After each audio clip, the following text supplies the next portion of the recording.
தேமுதிக சார்பில் சேலத்தில் நடைபெற்ற வேட்பாளர் அறிமுக கூட்டத்தை ஆய்வு செய்ய வந்த தேர்தல் அதிகாரிகளை தாக்க முயன்ற அக்கட்சியின் எம்எல்ஏ மோகன்ராஜ் மீது வழக்கு பதிவு செய்யப்பட்டுள்ளது. சேலம் நாடாளுமன்ற தொகுதிக்கு உட்பட்ட பல்வேறு பகுதிகளில் தேர்தல் நடத்தை விதிமுறைகளை மீறி தேமுதிகவினர் தொடர்ந்து அத்துமீறல் மற்றும் அராஜக செயல்களில் ஈடுபட்டு வருவது பொதுமக்களிடையே கடும் அதிருப்தியை ஏற்படுத்தியுள்ளது.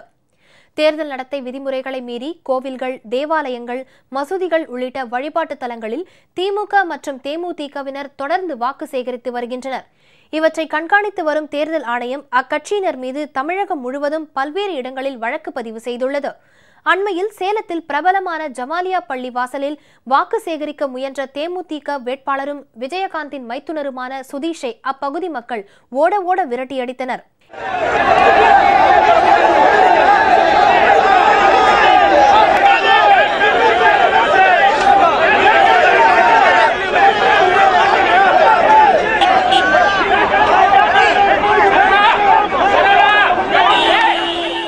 இதனையடுத்து தேர்தல் நடத்தை விதிமுறைகளை மீறி வாக்கு சேகரித்ததாக சேலம் தொகுதி தேமுதிக வேட்பாளர் சுதீஷ் மீது போலீசார் வழக்கு பதிவு செய்துள்ளனர்.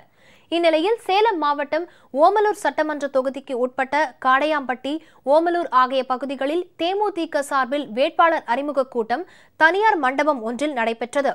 இந்த கூட்டத்திற்கு தேர்தல் விதிமுறைகளை மீறி அதிக அளவிலான வாகனங்கள் வந்ததால் ஓமலூர் வட்டாட்சியர் கற்பகவள்ளி தலைமையில் தேர்தல் அலுவலர்கள் வீடியோகிராபர்களுடன் மண்டபத்திற்குள் சென்று வீடியோ படம் எடுத்தனர். அப்போது அங்கு வந்த தேமுதிக எம்எல்ஏ மோகன்ராஜ் தேர்தல் அலுவலர்களுடன் வாக்குவாதத்தில் ஈடுபட்டதோடு மட்டுமல்லாமல் அவர்களை தாக்கவும் முயன்றார். இதனால் அங்கு பெரும் பரபரப்பு ஏற்பட்டது.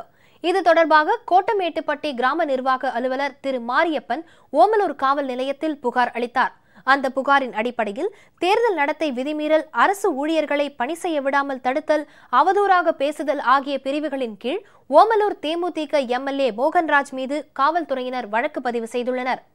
சேலம் நாடாளுமன்ற தொகுதியில் விஜயகாந்தின் மைத்துனர் சுதீஷ் தொடர்ந்து இதுபோன்ற தேர்தல் நடத்தை விதிமுறைகளை மீறி அராஜக செயல்களில் ஈடுபட்டு வருவது பொதுமக்களிடையே கடும் அதிருப்தியை ஏற்படுத்தியுள்ளது.